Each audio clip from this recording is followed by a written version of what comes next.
¿Aló? ¿Aló?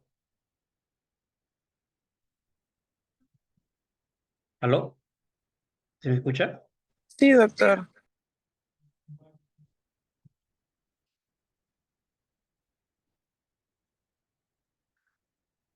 ¿Aló? ¿Se escucha?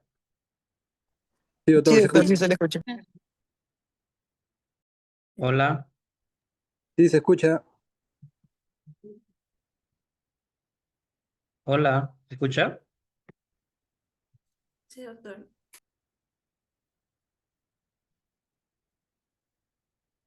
¿Aló? ¿Se escucha? Sí, se escucha.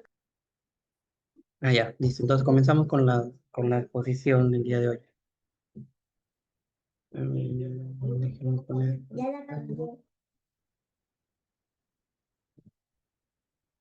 Ya, el tema de hoy va a ser neoplasias renales. Ya, entonces vamos a tratar este tema. No es exclusivo de lo que es la parte hematológica, ya que también incluye otras especialidades como es urología y oncología, dentro de su tratamiento y identificación de casos. Veremos algunas generalidades y tratamientos que se tienen que llevar a cabo. Dentro del contenido, lo que vamos a tratar es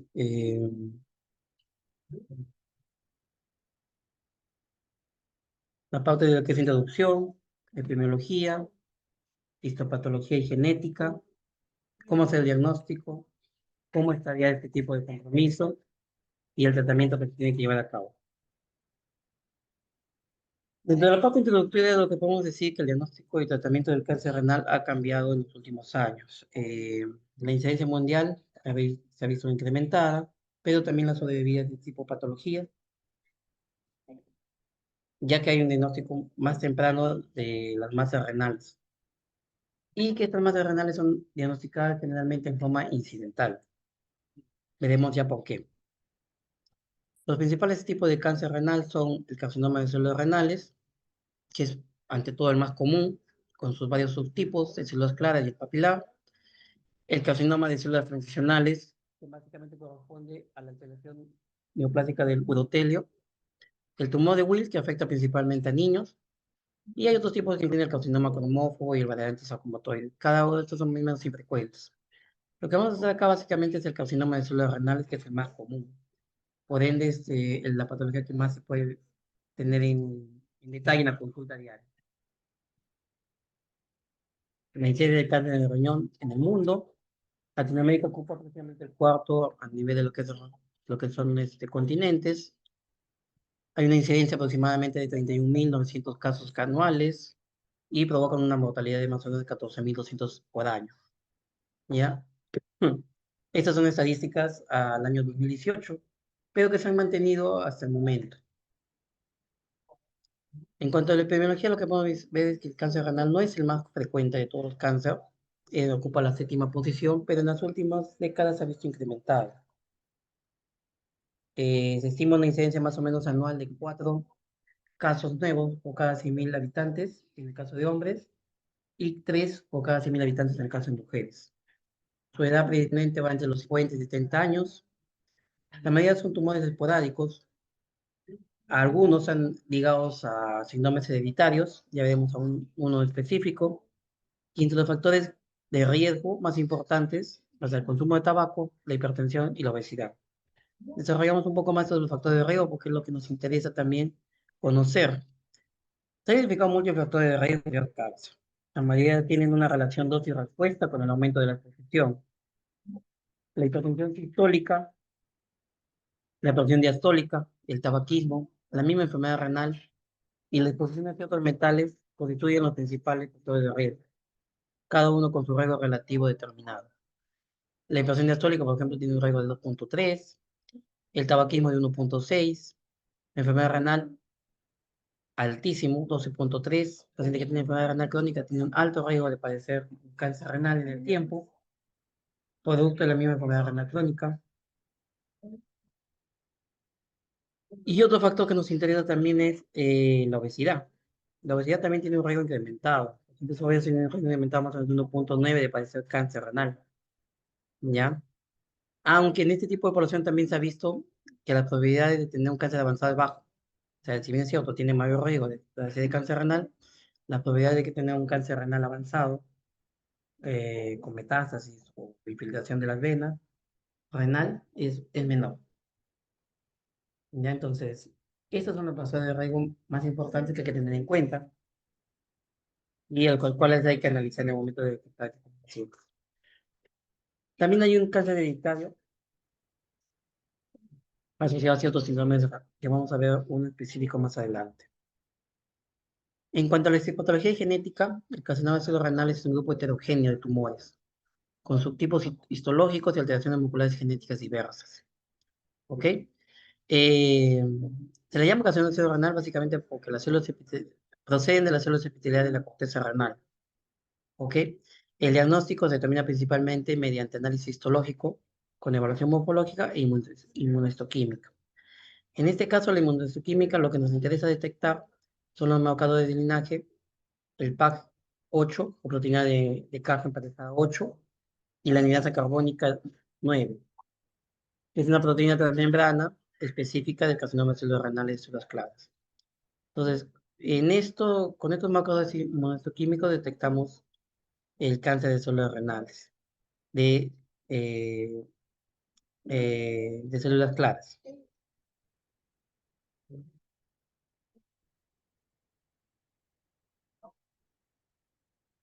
Existen más o menos 20 subtipos de tumores malignos ya reconocidos por la OMS dentro de este grupo de cáncer de células renales, definidos molecularmente por alteraciones basadas en las mismas genómicas.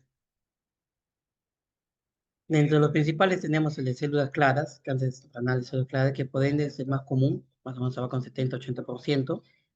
El papilar, que más o menos está entre 10 a 15%, acá se divide en alfa y beta.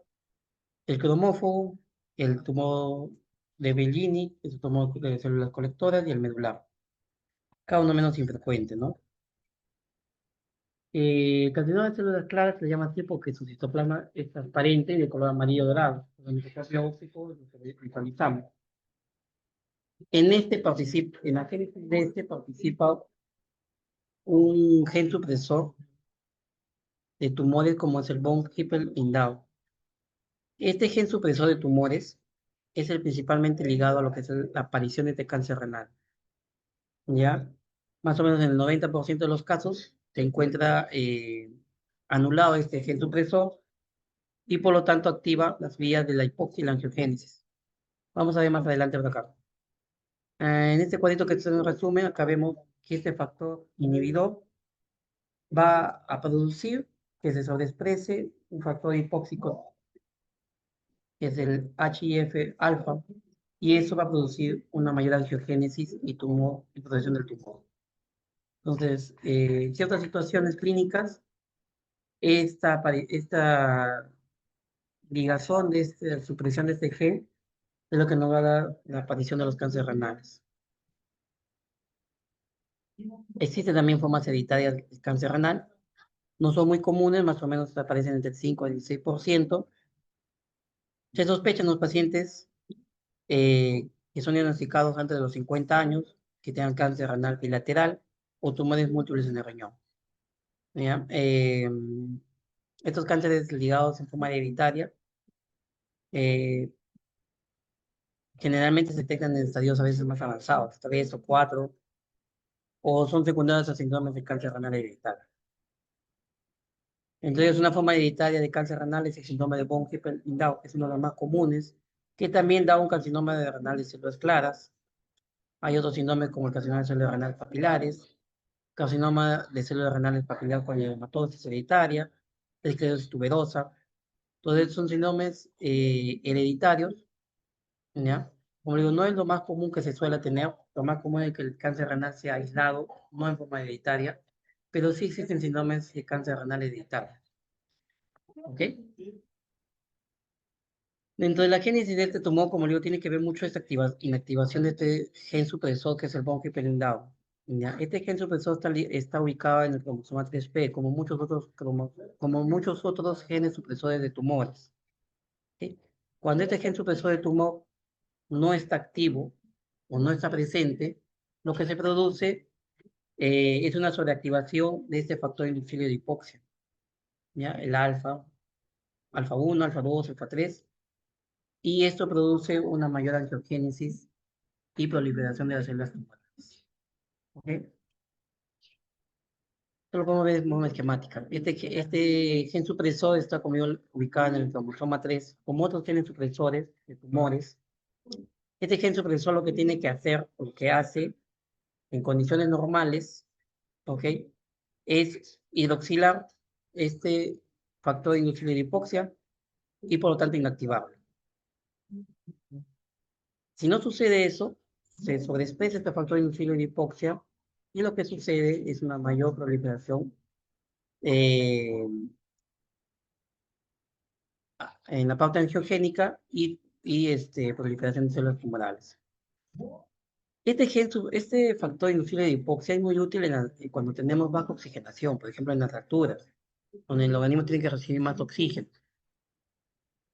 Pero su sobreexpresión puede conducir justamente a la aparición de genes promotores de tumor, sobre todo los que están ligados a lo que es eh, el factor endotelial de plaquetas o la aparición del exceso de eritropoyetina y todos estos factores o genes promotores de tumores van a sobreexpresar, van a hacer una angiogénesis inadecuada y por lo tanto una aparición de este tumor de células claras. Entonces, en el caso en los cuales no exista este gen supresor, se comporta básicamente como una paciente que está hipoxigenada y hay una sobreexpresión de esto.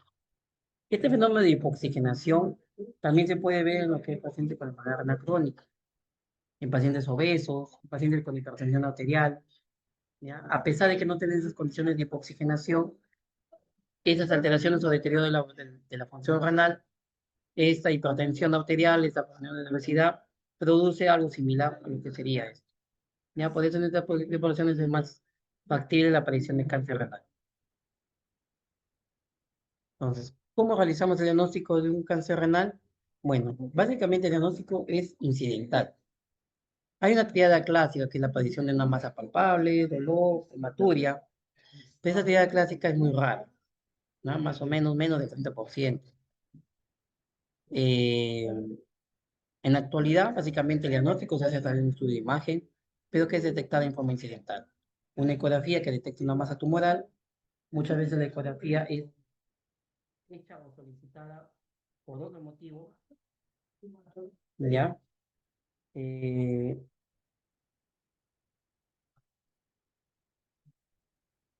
y eso genera la presencia de diagnóstico de cáncer renal.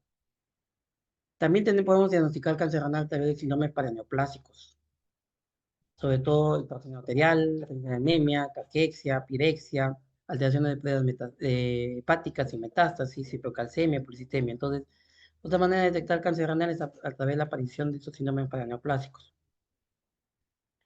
Los síndromes paraneoplásicos más o menos aparecen en un 10 a 40% de los pacientes con presencia de cáncer renal, de células claras, ¿ya? Los más comunes, como le digo, son la presencia de hipercalcemia, la presencia de anemia, trombocitosis, eritrocitosis, hipertensión, fiebre, y eso mucho tiene que ver también con la presencia de cómo se producen estos factores angiogénicos que hemos visto que están ligados a este factor hipóxico tisular. ¿Okay? Entonces, por eso se producen los fenómenos paraneoplásicos que se ven. La remisión de estos síndromes paraneoplásicos se ve cuando se cura el cáncer renal. La persistencia de los mismos más o menos hace sospechar que puede haber un cáncer renal residual. Entonces, el diagnóstico básicamente es hecho dado por una imagen. La imagen, primero una ecografía, posteriormente una tomografía, que es el examen ideal. Hay una masa renal que tiene unas unidades UH de 15 o superior a esto. Es diagnóstico de una tumoración renal. Con la imagen renal es suficiente para diagnosticar un cáncer renal. No es necesario hacer una biopsia renal, no es necesario tener un estudio histopatológico. La imagen renal La imagen de una tomografía computarizada es la que nos va a dar el diagnóstico de cáncer renal. Que tenemos un carcinoma renal, ¿ok? En el polo superior. Estas imágenes pueden ser calcificadas, contener contenido hemático. Entonces, el diagnóstico se hace básicamente con una imagen, la tomografía como imagen de elección. La resonancia magnética también es un examen útil, con una sensibilidad y especificidad muy parecida a lo que es la tomografía. Y tiene la ventaja en relación a la tomografía que nos permite también evaluar la parte mejor evaluar la parte de que son las venas, tanto renal principal y la vena cava inferior, para ver si hay algún compromiso de las mismas y definir el tratamiento o el plan quirúrgico a seguir. Entonces, tomografía o resonancia nos pueden diagnosticar la masa renal, igual sensibilidad, igual especificidad, y la resonancia tiene la ventaja sobre la tomografía de evaluar mejor la parte vascular, para ver si había un tipo de infiltración. Con la tomografía o la resonancia tenemos la ubicación de la imagen y la confirmación o no del cáncer renal. La tomografía también nos va a servir para dar un tratamiento. ¿En base a qué? Al tamaño de la tumoración renal encontrada. Tumores renales pequeños pueden hacerse un seguimiento en el tiempo con estudios tomográficos cada 6 a 12 meses. Tumores más grandes generalmente pasan a hacer diagnóstico de cáncer renal y a emplearse un tratamiento que se requiera, ¿no? Dependiendo de la masa, del tamaño, dependiendo de la ubicación, dependiendo de la condición del paciente, dependiendo de invasión o no de la vena renal. Los quistes renales pueden simular masas y cáncer, sobre todo lo que son Bosniak 3 o 4, que pasarían a tener la misma implicancia que un cáncer renal. Hay que hacer muchas veces un seguimiento y si no, tratarlo como tal. ¿Ya? Los quistes Bosnia 1 o 2 tienen muy baja malignidad y son benignos. Entonces, la tomografía, como digo una vez más, no solo nos va a permitir el diagnóstico de la imagen del cáncer renal, sino el tratamiento a seguir. Entonces, es el diagnóstico o el examen nasoritral de elección. Un porcentaje de pacientes, más o menos el 70% de pacientes con cáncer renal diagnosticado van a estar ubicados en el estadio 1 y más o menos un 11% en el estadio 4. El pronóstico se asocia básicamente al estadio que obtengamos, esto a través de la clasificación TNM, y también el grado. El grado no es en base a la clasificación TNM, vamos a ver más adelante qué se refiere a esto. La clasificación TNM, que es tumor principal, si es la presencia o no de nódulos linfáticos, si la presencia de metástasis, nos da una clasificación en base al tamaño de la tumoración renal. T1A, por ejemplo, es un tumor menos de 4, T1B es un tumor entre 4 y 7, N0 es una invasión de ganglios regionales, N1 es ganglios regionales con invasión tumoral, igual M1 es una metástasis a distancia. Entonces, esa clasificación TNM nos dará el pronóstico del paciente y el tipo de tratamiento a seguir. Pero también tenemos una clasificación en base a lo que es el grado del tipo de cáncer renal. El grado es una medida de agresividad histológica del tumor. ¿Ok? El sistema de clasificación de la OMS lo divide en 4 grados y se relaciona de forma más fiable con el pronóstico del tipo de cáncer renal. Entonces, esta clasificación en 4 grados está en función también al tamaño y sobrevida del paciente y al tratamiento que se le va a emplear. Un tumor menos de 7 centímetros tiene una sobrevida generalmente entre 94 y 97%, mientras que un tumor más de 7 centímetros tiene una sobrevida menor. Si hay extensión o no a los tejidos circundantes, o está incluido lo que es la vena renal o no. Entonces, en la parte de abajo vemos el gráfico, un tumor limitado a menos de 7 centímetros, un tumor más de 7 centímetros, un tumor con invasión de la vena renal, un tumor con invasión de la vena renal y metastizado. Entonces, 1, 2, 3 y 4 nos dan la sobrevida del paciente.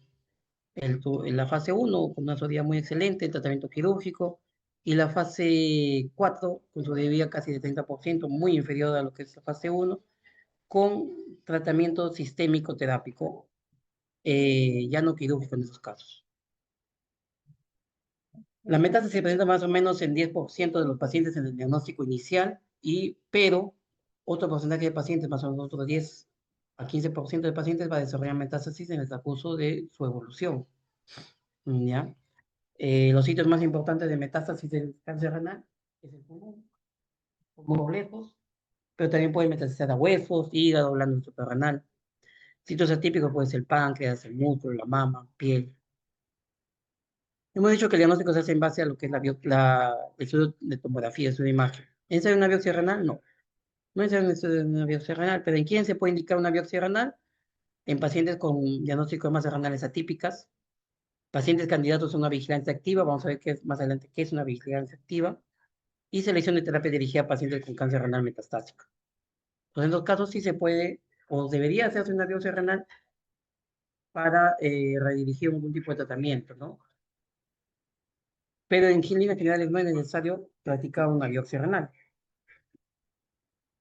La efectividad de la biopsia renal varía entre 38 a 100% en la detección de malignidad, donde explico el subtipo, pero como lo he dicho, no es necesario en todos los casos.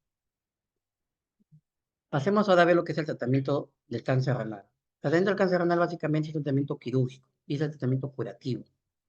Pero esto va a depender de ciertas condiciones, sobre todo del estadio en que nos encontremos, a ver, lo que es TNM o del grado del cáncer renal encontrado, ¿no? Este tratamiento ideal, tratamiento correctivo. La nefrectomía puede ser una nefrectomía radical, una nefrectomía parcial. Ya veremos un poco más adelante en qué casos elegir uno y por qué elegir uno y no el otro.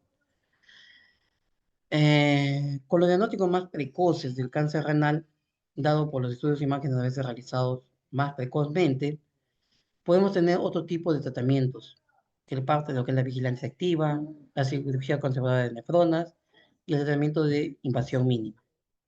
¿Okay? ¿Qué realizar? ¿Nefrectomía parcial o nefrectomía radical? Siempre ha sido la duda, siempre ha sido el punto a estudiar.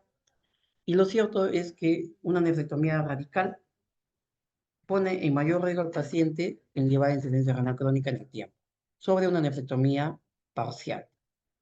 Entonces, la idea es conservar masa renal funcional, pero sin dejar restos de cáncer en el riñón.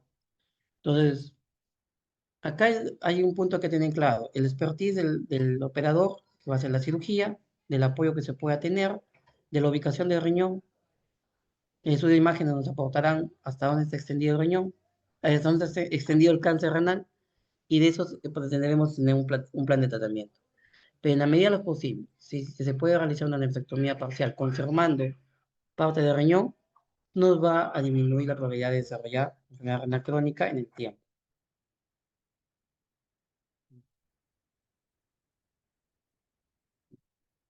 Entonces, sobre el tratamiento quirúrgico de masas renales pequeñas las determinamos las que son menos de 4 centímetros, eh, podemos tener una nefrectomía parcial en este caso, o inclusive un seguimiento de esa masa renal, ¿ya? Entonces acá, como la detección es precoz, ¿ok?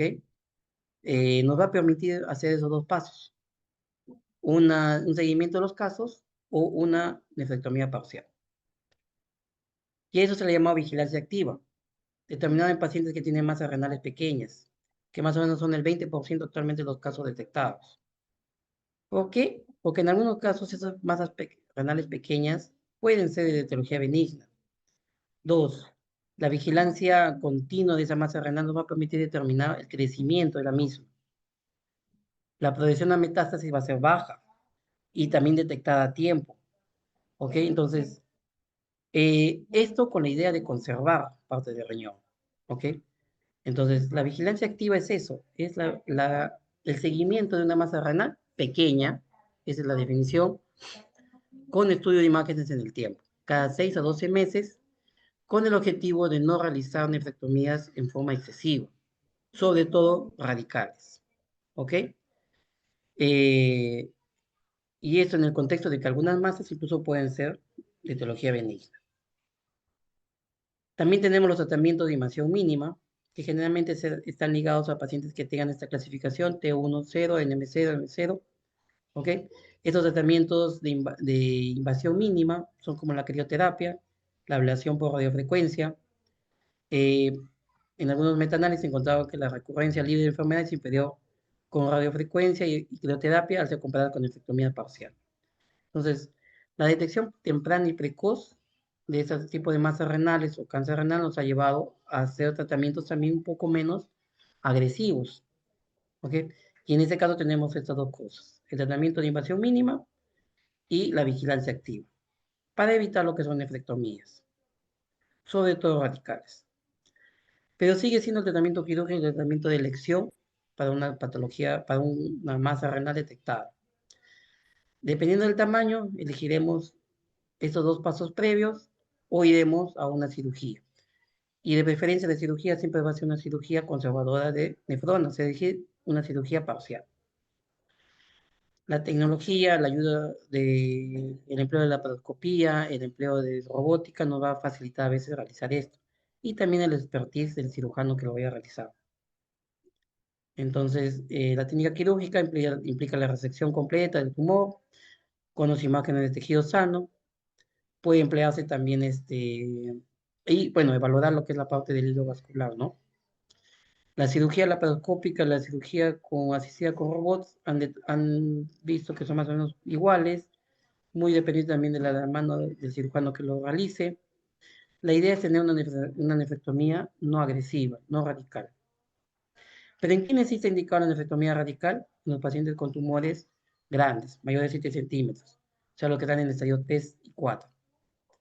Se prefiere de igual manera la nefrectomía laparoscópica sobre la técnica abierta, la técnica robótica sobre la laparoscopia no ha determinado que sea mejor una que la otra, muy dependiente del operador también.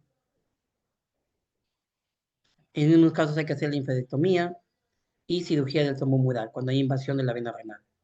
Más o menos alrededor del 10% de los pacientes presentan esto. Una vez realizada la cirugía, se entiende que el paciente ha sido curado, pero en algunos casos se requiere terapia sistémica posterior a la nefrectomía. En la actualidad se usa como una terapia adyuvante, sobre todo para tener la seguridad de que no haya residuos de este cáncer renal. Entonces, en esto hay terapias sistémicas que nos ayudan, sobre todo las que están ligadas al inhibidor del punto de control inmunitario. Uno de esos medicamentos ya probados es el pembrolizumab, ¿ya? Que ha demostrado beneficios dados después de lo que es la cirugía. Ojo, esto no reemplaza la cirugía, es un tratamiento adyuvante post-quirúrgico, ¿ya?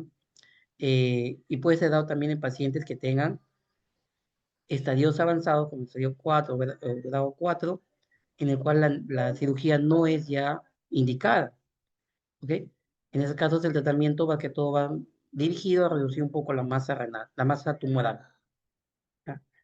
Hay otros medicamentos también de este corte, que es el medicamentos de punto de control inmunitario, como el nivolumab y atezolizumab, que no han demostrado tantos beneficios. Entonces, pareciera que el primero, el nivolumab, tiene un efecto no solamente como de familia, sino que es un efecto propio del medicamento.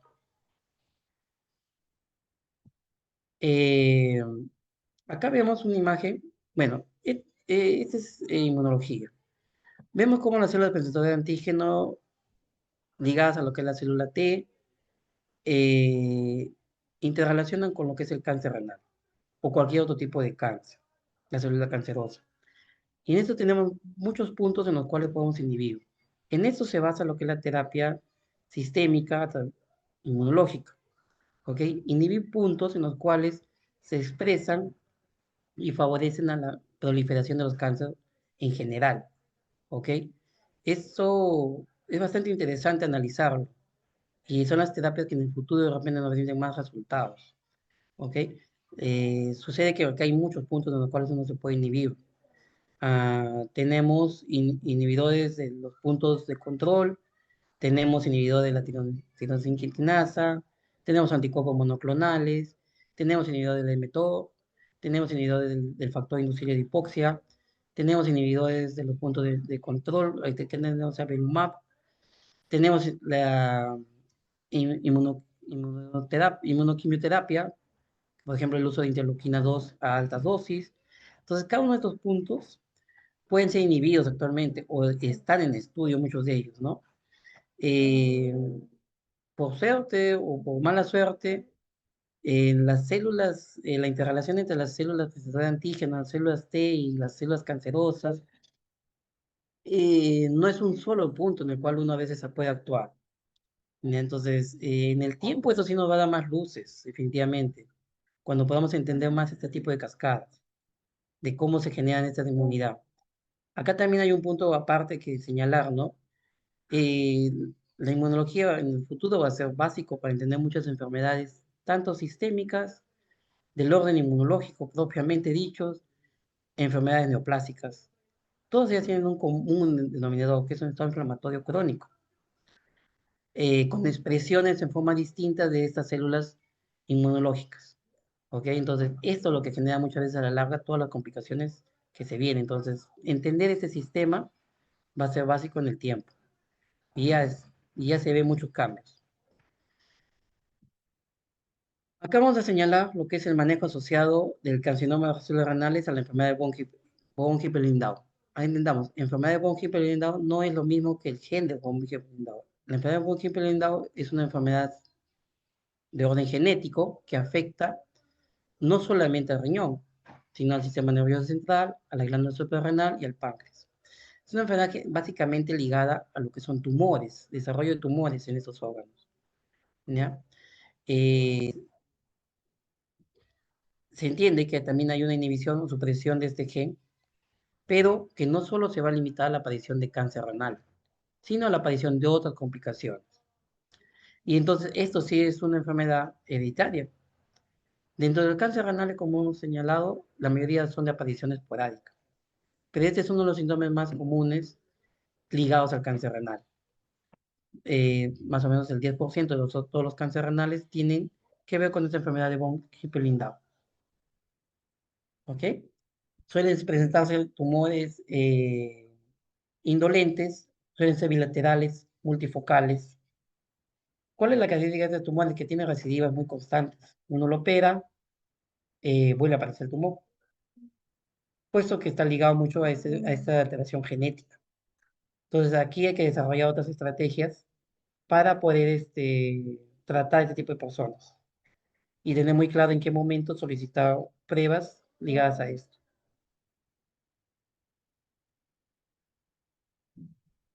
Eh, entonces, en este tipo de enfermedad de von Hippel-Lindau, hay algunos medicamentos que han demostrado ya mayor beneficio, su uso, para tratar de inhibir la aparición de estas células cancerígenas. Uno de ellos ya probado es un inhibidor de moléculas pequeñas del factor hipóxico tisular 2 alfa, que es el belsutifan,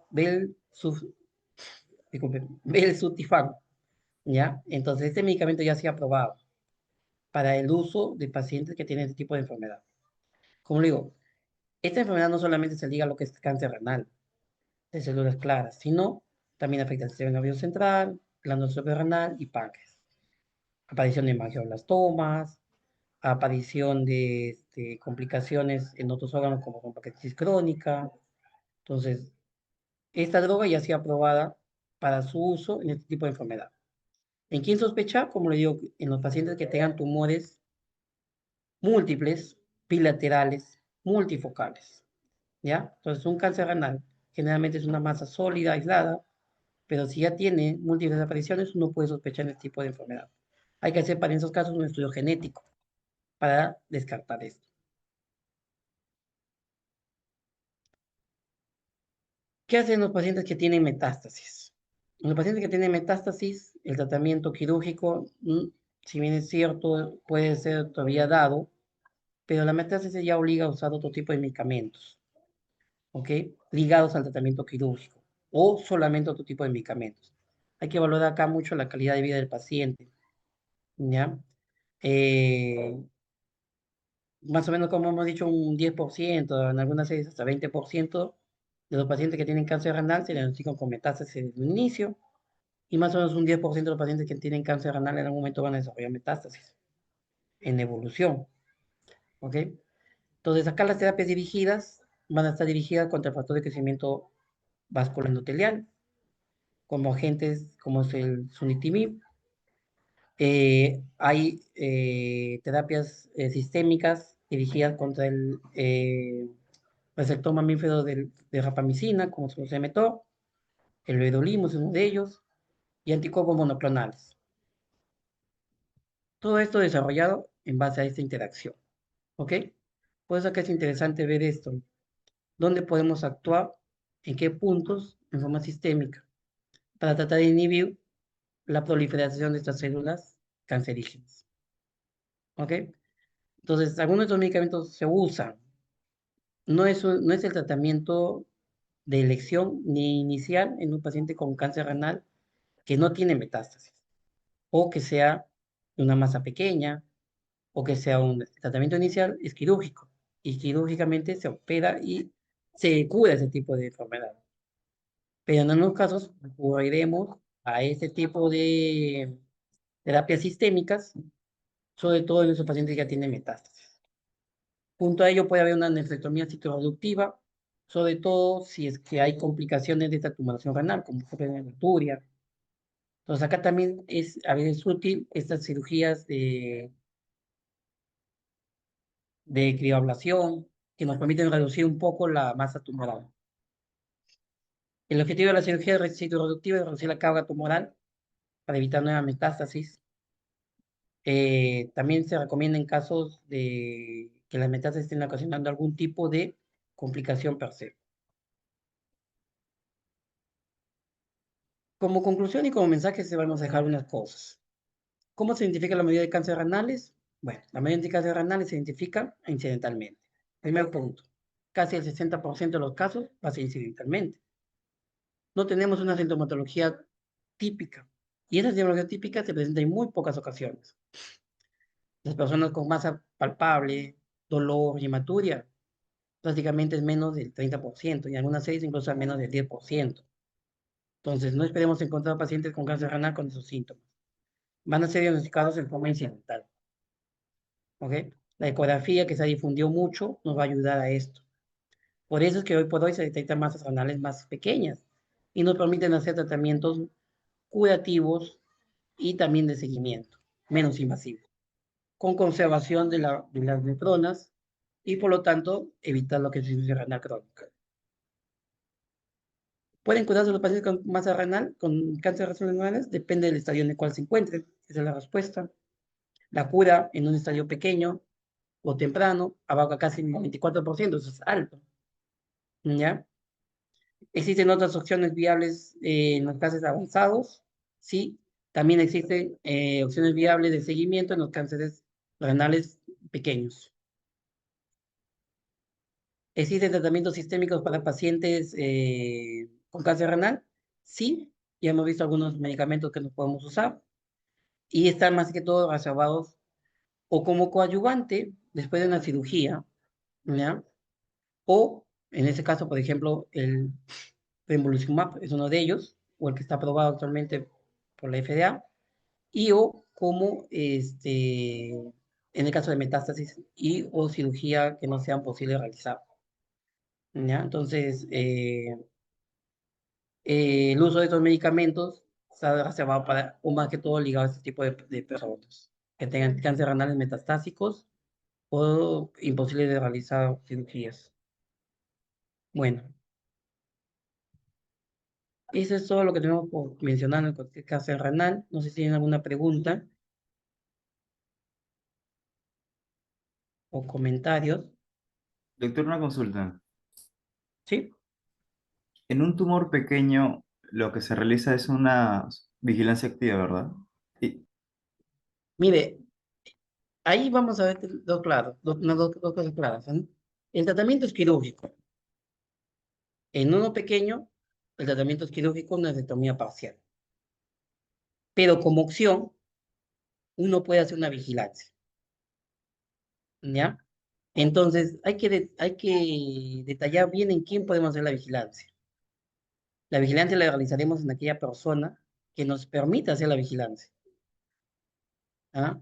Entonces, si tenemos un sistema de salud adecuado, con ayuda diagnóstica adecuada, con chequeos programados en forma adecuada, podemos hacer también una vigilancia en una masa tumoral pequeña, ¿ya? Y evaluar el crecimiento de esa masa. En el tiempo esa masa tumoral incrementa de tamaño, operaremos.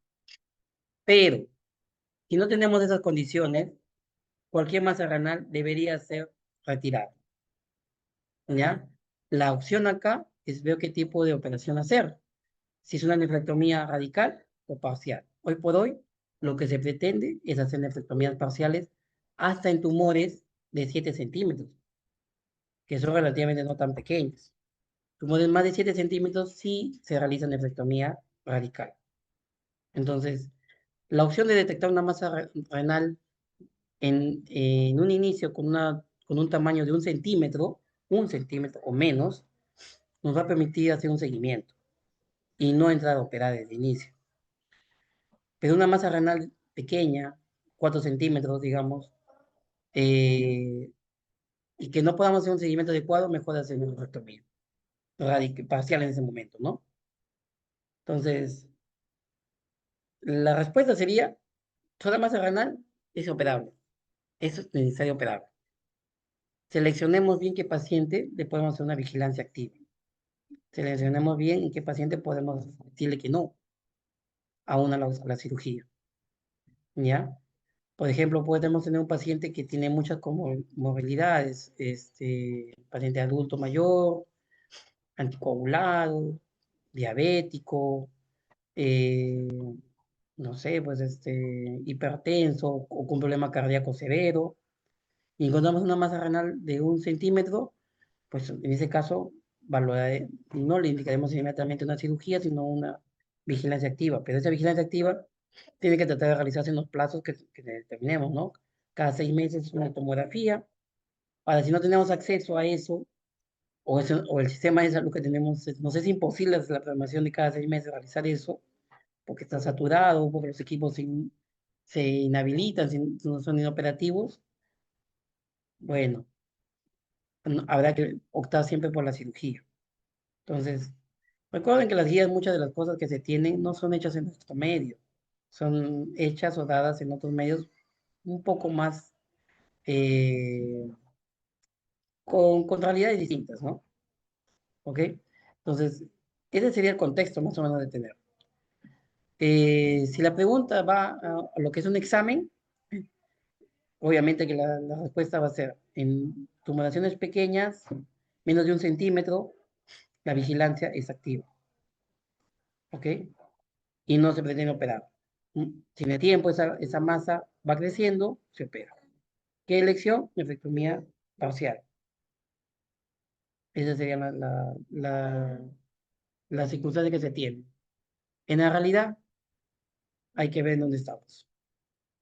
¿Correcto? ¿Alguna otra pregunta?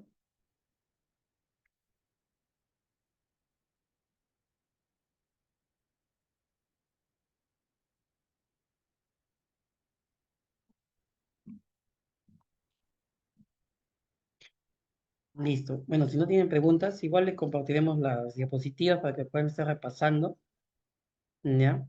Eh, y les agradezco por escuchar la exposición.